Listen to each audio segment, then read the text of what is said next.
第一日，馬太福音1章22至23節。呢一切嘅事成就，係要應驗主藉住先知所講嘅話，必有童女懷孕生子，人要稱佢嘅名為以馬內利。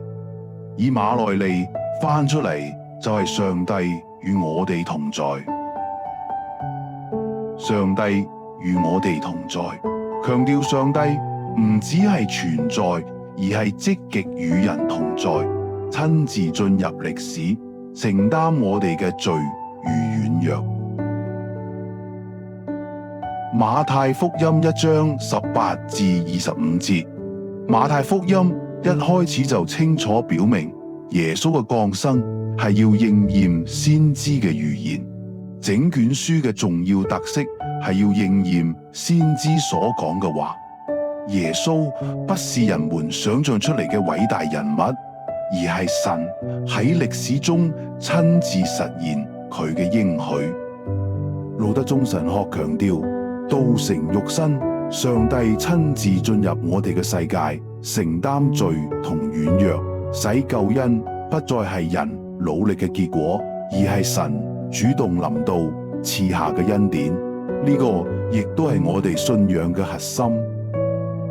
透過洗禮、赦罪與聖餐，上帝一再保證佢與我哋同在。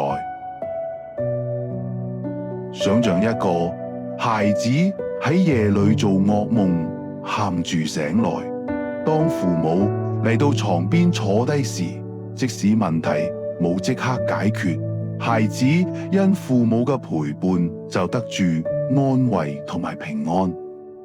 同樣地，耶穌嘅降生意味住神不再遠在天上，而係嚟到我哋身邊，喺我哋嘅懼怕與軟弱中給予同在與盼望。呢個就係以馬內利嘅真實意義。我哋一齊禱告。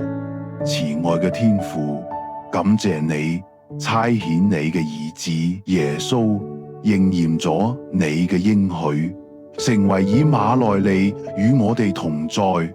當我軟弱或害怕時，求你幫助我記得你就喺身邊，永不離棄。願我因你嘅同在得着勇氣，並在生活中活出你嘅愛。奉耶穌嘅名禱告，阿門。